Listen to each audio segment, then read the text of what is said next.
Den Savela Marim Punchin Dangin Chiwon Den Chun Lang Kanjen Champeng Gonen Jesonte Koson Tonging Androm Tsandusa Sangye Chedan Sangin Chanam Lan Janjom Badun Dane Kapsunji Dagin Jinzonji Besenamji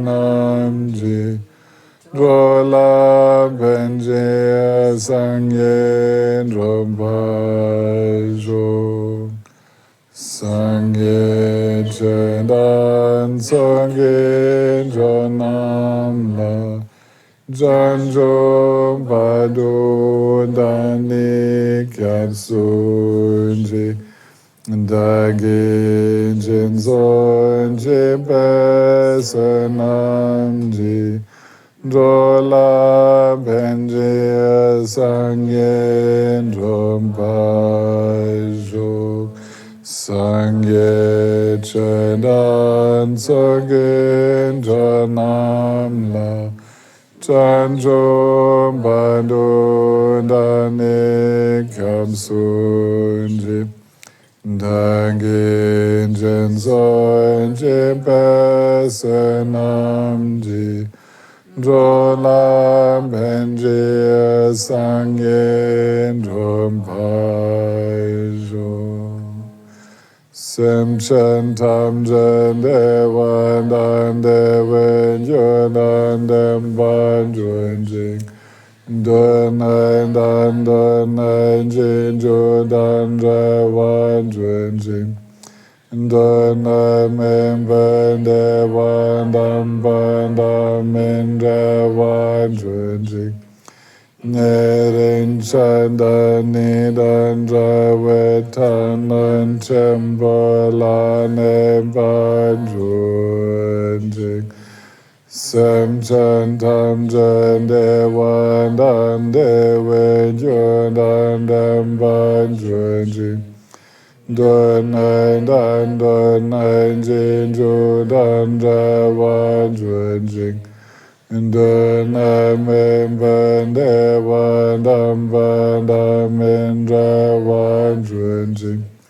Nering Chandan Nidan Jawetan Om Chambola Neban Junjing Sem Chen Tam Jen Dewan Dan Dewen Yodan Dem Ban Junjing Dunai Dan Dunai Jin Jodan Dewan Junjing Dunai Min Ben Dewan Dam Ban Dam Min Dewan Junjing Nering Chandan Nidan Jawetan Om Chambola Neban Junjing.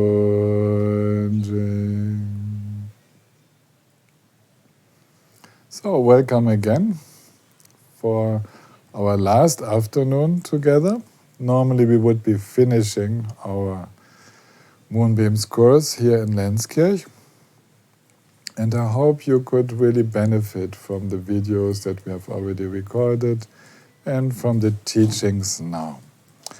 We are in the middle of Shamatha, and the idea of these structured teachings by Dakpotashi Namgyal is now to give us an idea how we can actually train with the different methods, the different approaches of shamatha, of calm abiding.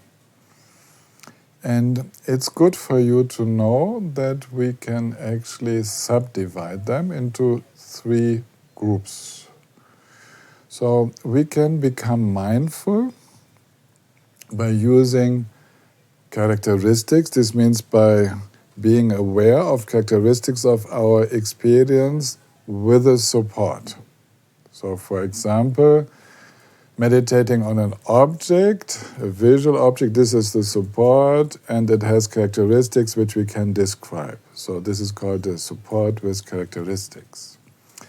Then we can meditate on characteristics without using a support, and that would be a support that changes, that is not the same anymore. For example, like breathing. There is somehow a support, but there are so many physical sensations which make up the experience of breathing that it is not a stable support, but there are many definable characteristics of experience. And then that is becoming mindful without using characteristics, without focusing on characteristics. So that's what we were already doing a little bit by simply having our inner attention go towards being completely open. We are not focusing on a support, we are not focusing on some characteristics, but simply meditating in a quality of being. And that's practicing shamatha without support and without characteristics. So I will try to walk you through these three experiences. And let's start with what teachers believe is the most simple, but which is not true. It's not the most simple for everybody. It's normally to have an outer, ordinary object as a support. So, for example, I could place a flower in front of myself. We choose an ordinary object. You can also see the flower. And we choose something where we don't feel an aversion, because that's a more advanced object of meditation, to use something which generates aversion. Okay? We use something which is neutral or a little bit inspiring, but which does not cultivate clinging. So we don't choose the picture, the photo of our beloved one to meditate on. That's not the ideal meditation support, because we will get sidetracked. We use something ordinary. A flower, a stone, a piece of wood, a table, a landscape, whatever we like and whatever actually we have in front of us. So it can be simply an area in the carpet, it can be an area in our shrine. Now, we start with ordinary such subjects. The book mentions a pebble, which is a small stone, a twig, a branch, a flower. It can also be a letter. We can meditate, for example, on a syllable which outwardly is present, like the syllable Om, which has become very famous. Or you could, of course, also write a word on a piece of cardboard, like love or openness. Something that has a meaning, but after a while it's just black and white. But it carries a little meaning. You could use whatever sensory object you find suitable. You can also use sounds. The better sounds are those which repeat continuously. Like here we have the sounds of the cows. You can meditate on that, stabilize the attention on that. Or, very good, the sound of flowing water in a little brook, a little stream. That is a very nice object. The sound of wind, if you have an enough constant sound of that, the moving of the leaves and so on. So, yes, that's simple in the sense that the focus is there. We use our habitual tendency to zoom in on something and we stay with that. But it's not so easy to stay relaxed with it, because we have to learn how to stay with a visual object or the sound without entering the reactions of attachment, aversion, and ignorance, which means dullness, not being interested. Now, how to be interested without grasping? This is what we will learn with these outer ordinary objects. Next step would be an outer spiritual object. Magdalena, could you just pick up one of the statues on my shrine, and a small one maybe, and bring it to me?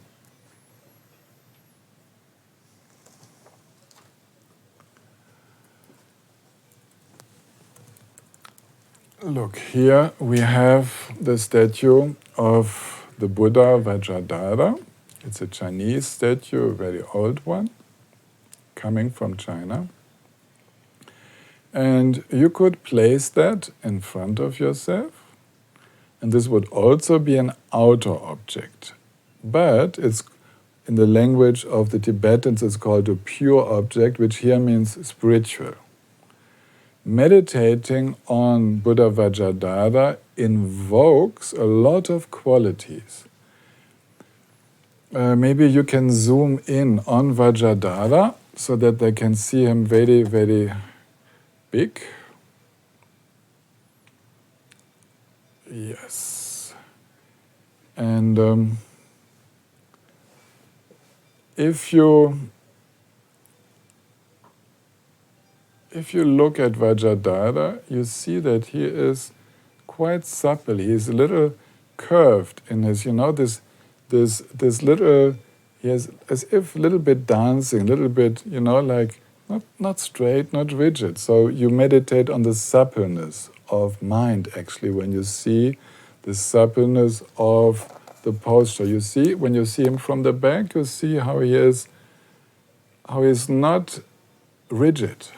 And then, for example, he has the Vajra and the bell in the hand, which is the union of compassion and wisdom. So one also meditates on that. He has the legs in Vajra posture, which means overcoming all maras, being completely in an indestructible samadhi, an imperturbable. You cannot disturb the qualities of samadhi, and so on and so on. Every aspect of the statue has a symbolic meaning, and even if we don't know it, somehow it talks to us. So this is a pure outer object. Okay? Now, we don't enter reflection, contemplation about the qualities, but without knowing it, without making it a conscious act, they do influence us. And when I was training with outer objects, Khenpo Rinpoche made us change from a stone to a bowl of transparent water, and just to feel the difference on one's own mind. It's enormous. It's very different. And then a flower. And the three outer objects, they have a different resonance in mind. You cannot actually look at something without resonating with it. So this is another discovery which you make when meditating with outer objects. And if you choose one which has a spiritual significance for you, then actually you begin to vibrate, to resonate with the qualities of that support. Now then, of course, you can move to inner objects. Now, the next step would be to visualize the Buddha without the statue being there. And we train in that by looking at the Buddha and then looking somewhere else or closing the eyes and letting the image of the Buddha appear again. But we make it much more bright, it's much more alive, and we can even imagine it so alive as if he could speak to us. So making something inner means we bring it more to life than the outer object. This is very, very important. This would mean seeing the Buddha outside, visualized, and then we can bring the Buddha inside, and we can visualize the Buddha inside the heart. We can actually visualize everything inside the heart, or that's a good place to start with. It's the easiest. We can have a lotus flower inside the heart, which would be an inner visualization, and the lotus representing as well a flower and nature and awakening. It's in between an ordinary object and a spiritual object. As an expression of the Buddhist path, a lotus would be symbolizing the unfolding of all our qualities and the purity of our mind and our bodhicitta. So beginning to visualize that inside is creating a bigger suppleness of mind. The flexibility of mind becomes bigger. We begin to understand the process of how an image appears in the mind, and that we can actually place it anywhere. I can see the Buddha sitting up there in the corner of my room. Actually, we have that capacity, and we can stabilize that. So we learn with Shamatha to stabilize a relaxed mindfulness anywhere we want. And we keep it stable in the sense that we will begin to understand that that so-called stable visualization is actually constantly letting the image reappear. It's a process. There is no such thing like a stable visual image inside or outside. We are recreating, we are letting it appear all the time. So shamatha is never separate from inside. We begin to understand that our emotional visualizations of how dear someone is to us, how just thinking of that person fills us with gratitude, or how much we hate someone and we could kill that person, all these images, these visualizations appear in the same way as the objects in our meditation. We begin to see how we can let go in the same way of our emotional projections as in our spiritual practice. So we have also the possibility to visualize with our auditory capacity sounds. We can imagine to hear melodies, to hear sounds, to hear mantra, and so on. So we can also use that faculty. Actually, what we call a visualization includes all 6 sense fields. If we begin to visualize ourselves in a pure realm, like Chenrezig in Devachen, then we have the odors, the tactile sensations, the tastes of the fruits, the sounds of the animals, the sounds of Amitabha's instructions. All aspects of our being are part of that so-called visualization. So please make sure that we don't have a better word, that we can use imagination, that's larger, that this imagination always includes the other senses as well, not just the visual sense. And we can make these imaginations more abstract. For example, we can condense a Buddha into a rainbow light, a light sphere emanating all colors. We can condense it into a blue sphere, a white sphere, whatever. And all the qualities go within that.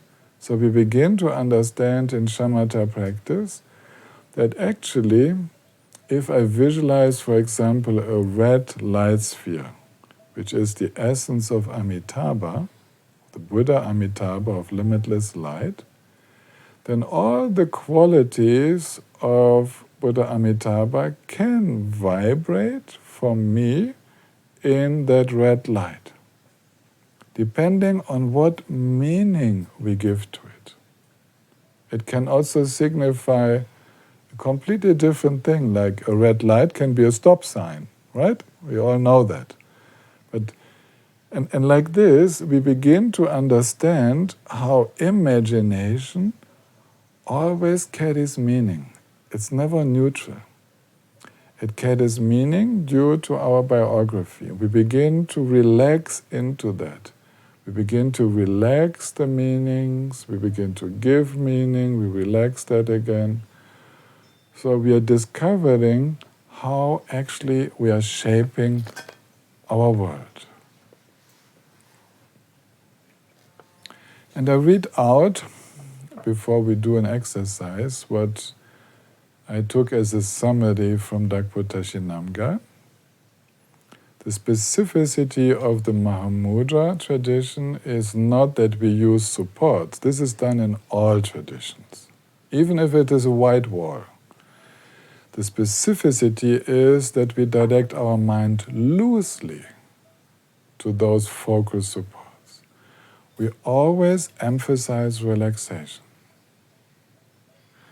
And as relaxed as possible, for example, I would be meditating on now I'd say meditate on the object in front of me. Imagine I have something on my hand. I would relax as loosely as possible, and at the same time, my alertness watches out not to be distracted.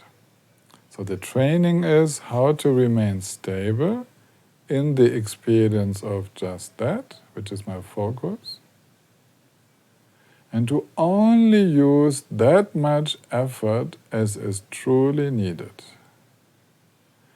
And this is then the journey of discovering in the practice of Shamatha that you need less and less effort as you relax all the impulses of fascination towards other sensory objects, fascination to some thought processes, until you notice that a relaxed mind simply stays where you put it for as long as no interest for anything else arises. That's the already discovering part of what is called the nature of mind. It's not yet a non-dual experience, but it is an experience where all the fascination for anything else is relaxed. So we remain non-conceptual. This is very important. We are never, in the Mahamudra technique, we are not doing any labeling.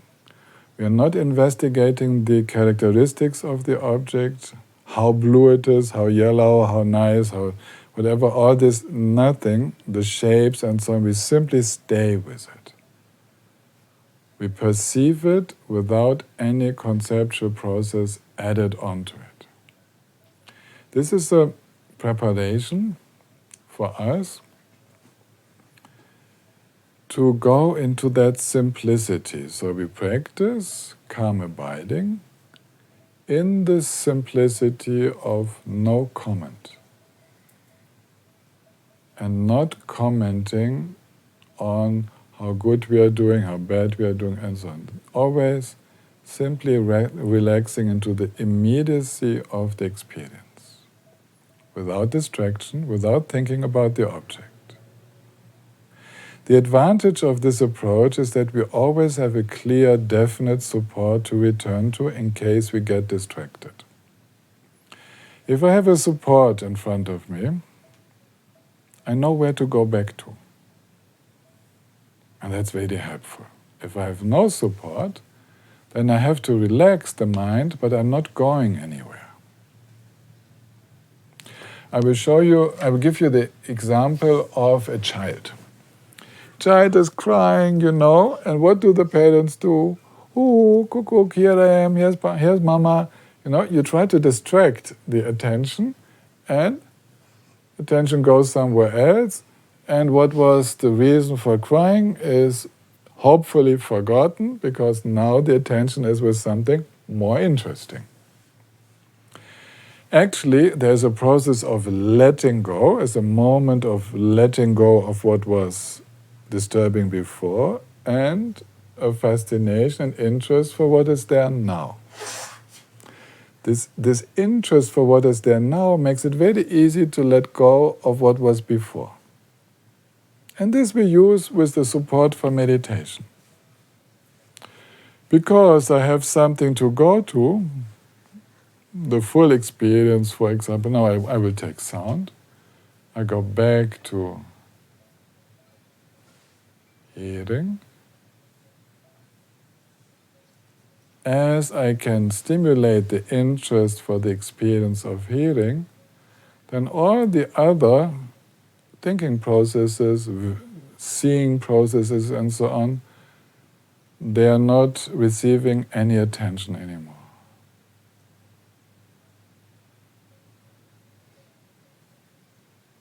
And that makes it very easy, right? Because I can go towards something.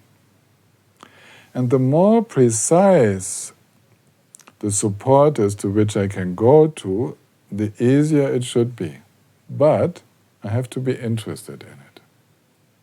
So many of you meditate with breathing, the experience of breathing. But it only helps to be a good support if we return to it with sufficient interest. The interest in the support of meditation has to be stronger than the fascination for anything else. Then it works. So when we choose a support for meditation, it should be strong enough, we should invest it with enough interest that we really want to meditate on it. Like if we meditate on Chenrezig, a Buddha of awakened compassion, we should like it. We should like to return to that imagination, visualization, more than dwelling in our confused thinking. If that's not the case, it will not help much as a support. Okay? You have to know that law of mind. The mind goes where one feels most interested. And there are two ways of remaining stable. One is the effort of concentration, and one is letting go of the fascination for everything else. Then you don't even have to concentrate. You simply let go all the other areas of what you're normally interested in, and you say to yourself, now all of that is not important. What I have to do afterwards, what I have to do tomorrow, my plans, my unfinished to-do list, all of this, all of that, right now, I'm just meditating. I'm just present. This is what I'm training in. Then we do that. And if that's very clear that nothing else is of importance now except what is my meditation, then it becomes very easy. People struggle with their meditation only because that point is not clear. Actually, we are distracted because that what we are distracted into is more important to us emotionally than what we call our meditation. We just have to admit that. And that's why we have to look into to clarify that. So the advantage of a clear support is that we can return towards it all the time. The specificity of the Mahamudra approach is to never inhibit nor pursue thoughts. So this is also very important. Some of us think that as I meditate on breathing experience or on a visual object or on sound, that I shouldn't have any thoughts. No. We can have thoughts, but we don't follow them. Okay? Single thoughts, they pop up. But if no one follows them, if no one is interested, they're disappeared as soon as they appear. They don't stay. They have no power to stay. So definitely don't try to create a thought-free shamatha, because you would be suppressing the natural dynamics of mind. Allow for all the thinking to arise and evaporate into the sky of mind. We don't need to suppress. They go their own way, they are self-liberating. So shamatha practice, even with the support in the Mahamudra tradition, includes already the understanding that we don't have to fight with anything that appears in mind. We simply let it go its own way. We rest, relaxed, whatever appears. You might have a terrific scene appearing in mind. You stay relaxed and it's gone the next moment. Terrific in both ways. Terrifically beautiful and terrifically horrible. Doesn't matter. Or it just disappears. So shamatha is a big learning ground of staying relaxed and becoming a witness to the self-liberation of all mental processes. I'm saying witness because shamatha is always with an observer. There's always someone knowing what's going on. And another important feature, actually it should be with all Buddhist traditions, is that we always practice free from hope and fear. So Mahamudra shamatha in the Mahamudra tradition is a training of staying without an aim. It's not important to have a calm mind. It's important to have a relaxed mind. We allow the mind to be active. It's not the calm which is important. It's the inner calm of not fighting and not clinging. So it can happen that the experience of deep meditative absorption arises, the jhanas, but they are not an aim. They are a byproduct of relaxation. So there is no hope to attain them and no fear not to attain them. There's no hope to have a calm mind and no fear for a calm of an agitated mind. This is very important and makes a little difference with the approaches of other traditions.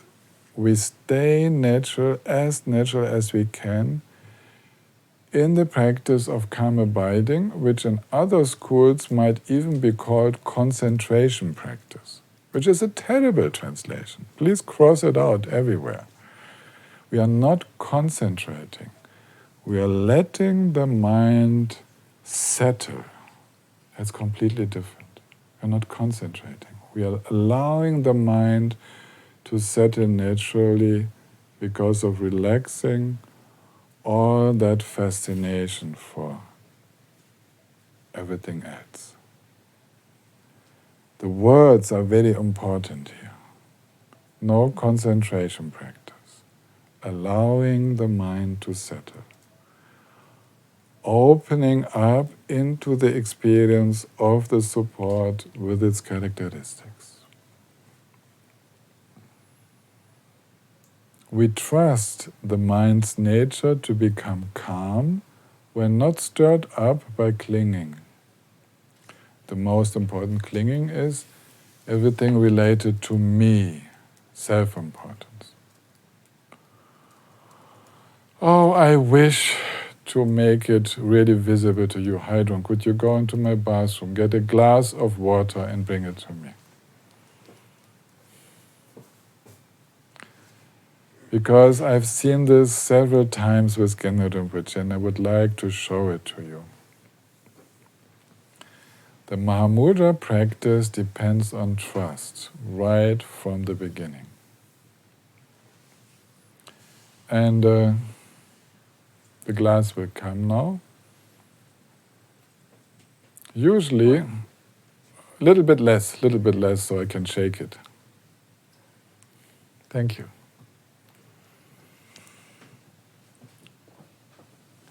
Usually, you should imagine that this glass, you can maybe zoom in a little bit, that this glass has mud in it.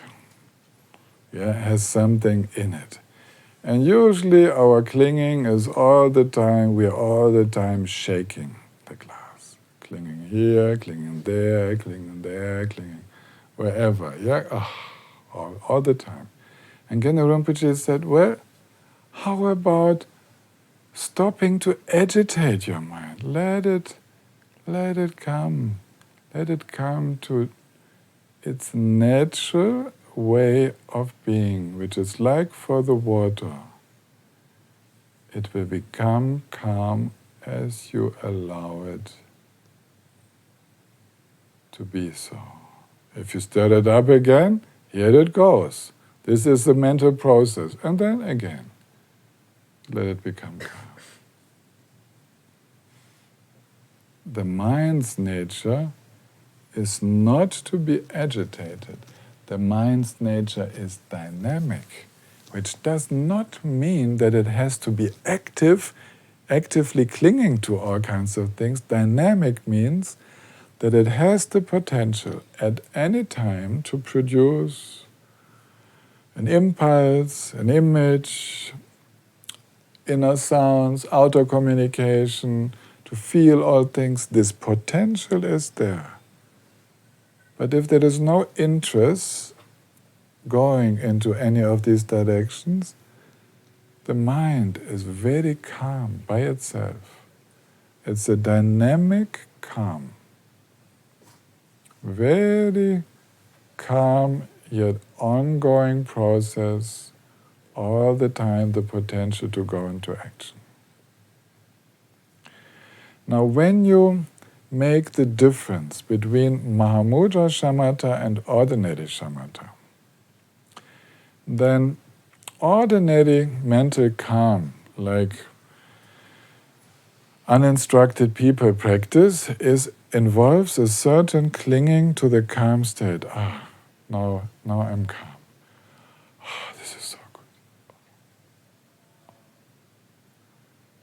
You go into it. Maybe you close your eyes. It feels so good. You want to have it really calm. You close the window. You ask people to be quiet. Please don't disturb me.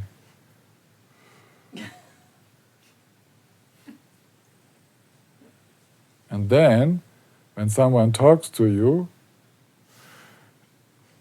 you come back. It takes a time. It takes a time because before you're able to react and so on, because you have been on your brakes. Actually, you have to loosen the brakes now.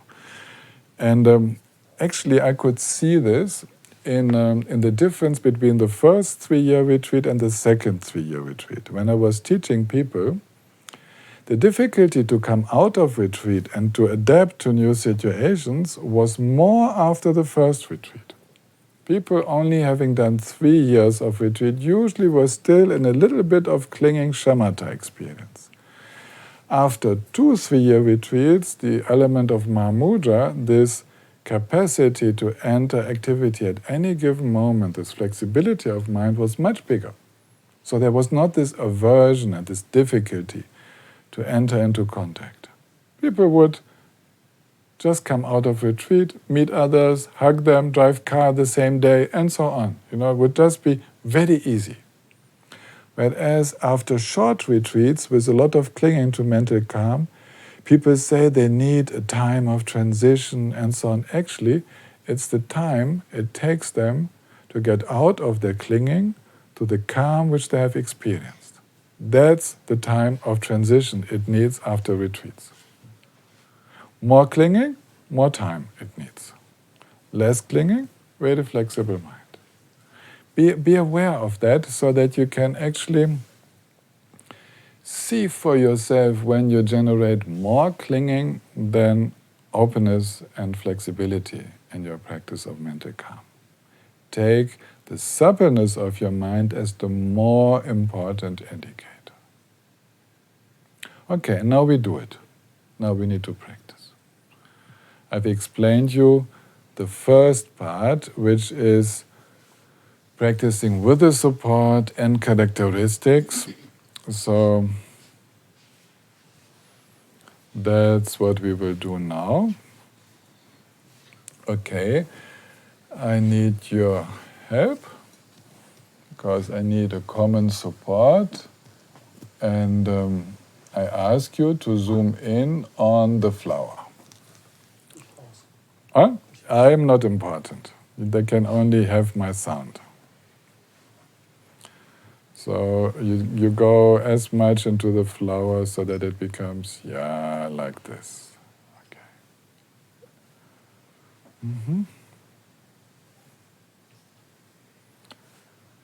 So we have an outer support. Everyone here in the room can use it. And you can use it at home. We all have the same support.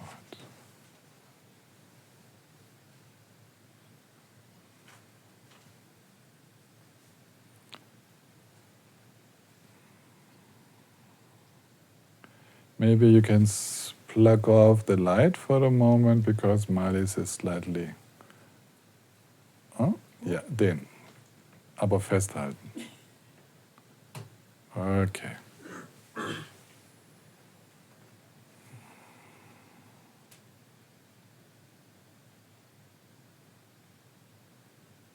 So first thing is to say to oneself, now to rest on the support is the only thing important.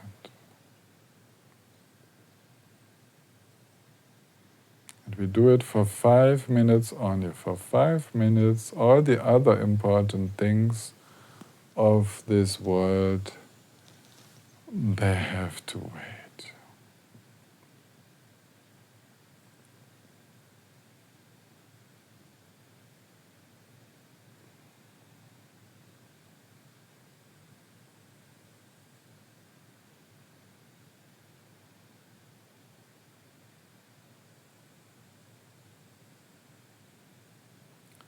You might notice that your eyes are wandering on the support because it is quite big. So you choose one area in the support, in the visual support.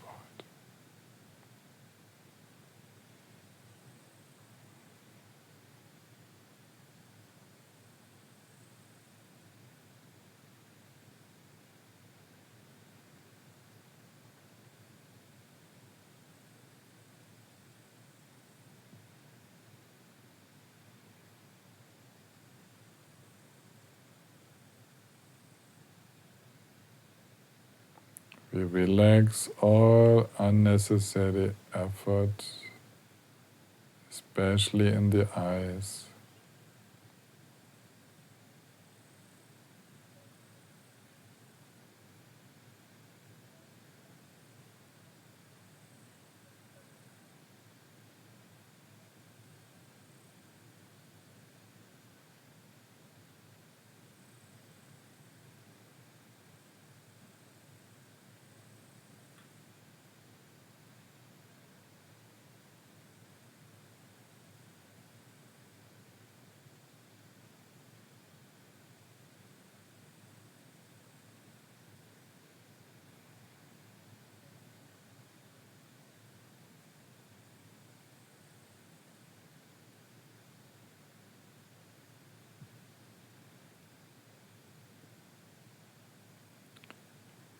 And thanks to the support, you might notice other movements in your consciousness.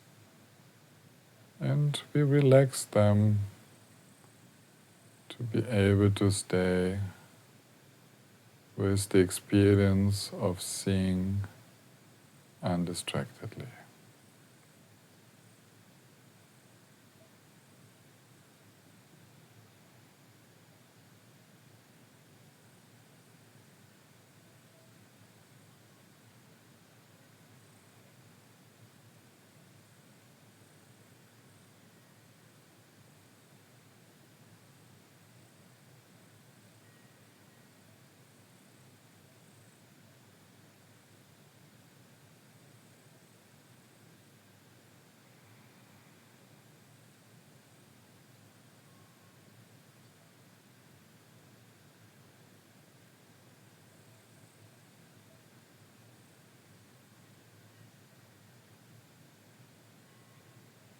If you have strange visual phenomena, relax more.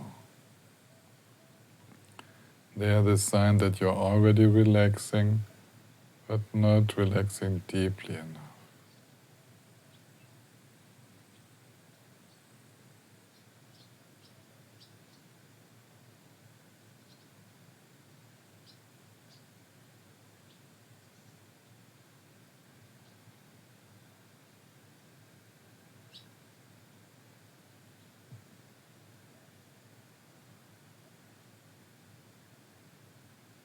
There is nothing really interesting in the support.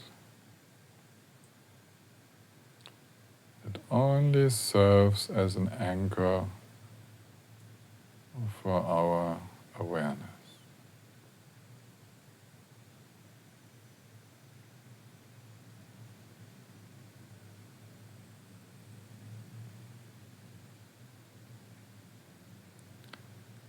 And now, maybe you begin to have a sense of simplicity.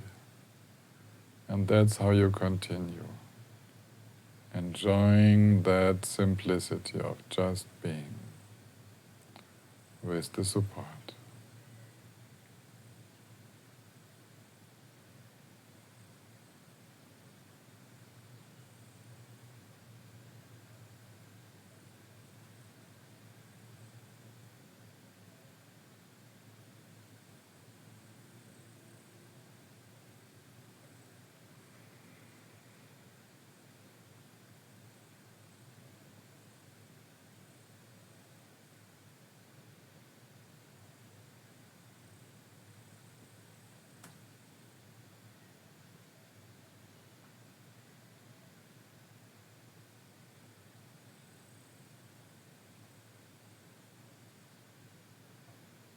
Relaxing all the impulses that would lead anywhere else but simplicity.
Okay, relax a little bit.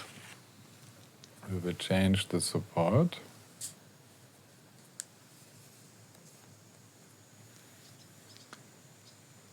I need your help. Could you now turn the camera onto the glass of water? And so that it becomes really big and present. As much as the camera can do. Can you go more to the water? Yes, with the reflection of the glass. Very nice. Now I wish you to gather your attention on that play of light, colors, called glass of water. It's different from before. I would like you to feel how that has a slightly different effect on yourself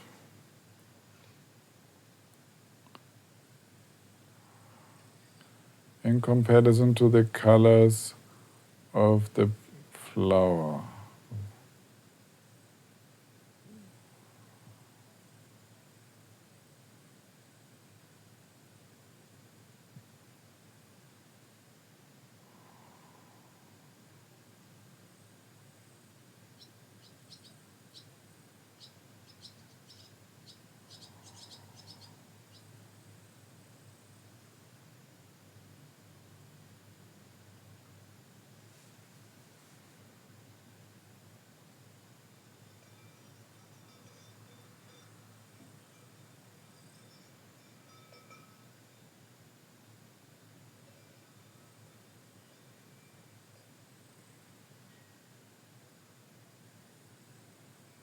And please go back to the flower so that we can experience it again, how that's different.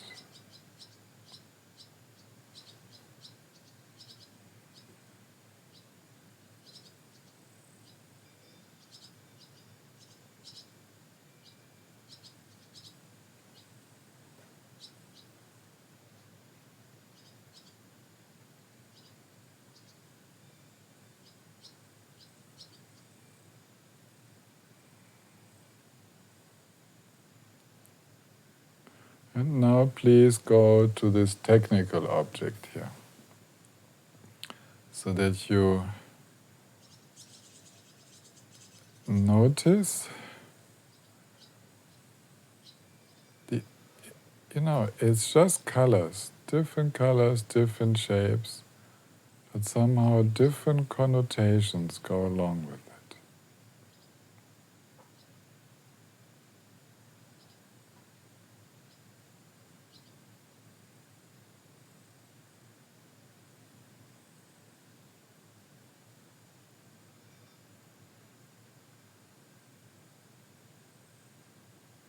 Thank you very much. Now we go back to normal focus.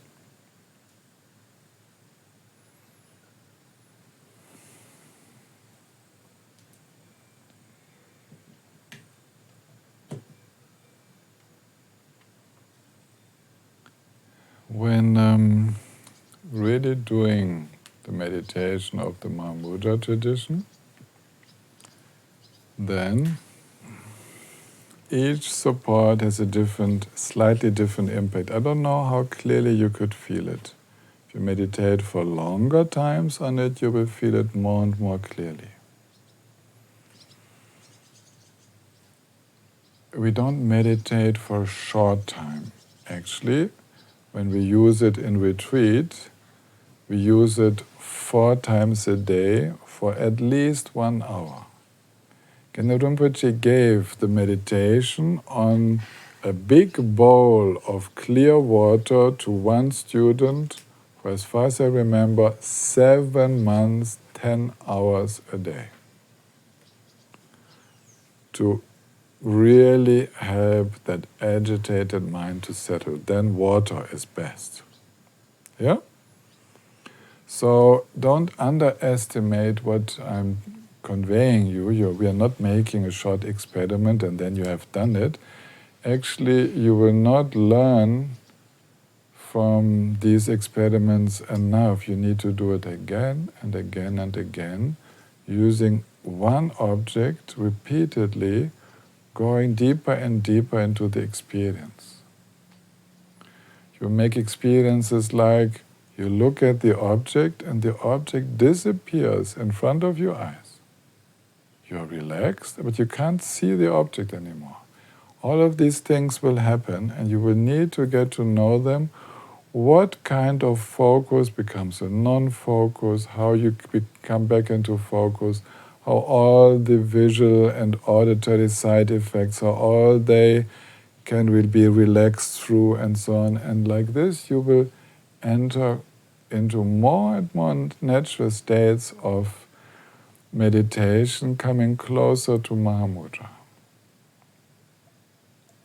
Okay, so much for these explanations. There were a few questions in the chat from yesterday. Bettina asked, a non-dual experience, does that mean the same as realizing nirvana for one moment, as in stream entry? Yes, you could say like that. It's a different tradition your question comes from. But nirvana, a short experience of nirvana, is a short experience of non-self, of anatta. And that's what we mean with non-dual, that the subject, the self, is gone, and with it is also the separation from the object. Okay, you can for the moment work with this as being as identical. Then Lisa is asking if I could explain Balung more, but her real question is that when she does Balung, this relaxed meditation in the belly, presence in the belly, that she gets more agitated. And that's not due to a lack of instruction, it is probably due to the fact that going into the belly connects with some underlying fears, some underlying anxiety. Because in the belly, which is so difficult to relax, we have stored a lot of tension. So as we go there, then as the awareness enters the belly region, then of course previous moments of experience connected to our belly, they become reactivated. And sometimes they were experiences of fear. So for people who have that in a strong way, then I would advise you to stay longer with the heart. The heart area needs to be opened first before we start stimulating the belly area. If you feel discomfort or agitation by going to the belly area, then it's not yet the right time. Continue with the heart and open that up. Okay, and then Claudio is asking me, how long did this non-dual experience last? You probably mean my first one, but actually I'm a little bit at a loss to tell you. My guess was 15 minutes, 20 minutes, I don't really know. It's by, when you come back, then you try to figure out how long it has been. So, who knows? Can't say for sure. So often these non-dual experiences, they just happen as little gaps in consciousness, which go almost unnoticed or which go unnoticed. And then they are just for seconds or split seconds. And then there is a question, if there is a non-dual experience happening in a forest and there was no observer, so is there any experience at all? Well, depending on how you use the word experience, you can say that there is no classical experience, no classical dualistic experience, but of course it happens no matter whether you're in the forest or in a train station. It can happen anywhere. The forest does not have any role to play. A non-dual experience always happens in a mind stream. We are not talking about trees having a non-dual experience. We are talking about mind streams of beings like us who normally conceptualize, who normally grasp, who normally think in terms of I and others, that complexity, that complication of dividing reality into someone here observing, noticing the rest of the experience. I and my emotions, I and what I see, I and what I hear, this complication is gone. So in order to make such a non-dual experience, first you need to be someone having dual experiences. Then you will know the difference. So I hope to have answered the questions from yesterday. Now it's time to make a 10-minute break. Do it as you like. Silent is good, is very good. Maybe you want to meditate a little bit more on a support, which would be a super preparation for the next session.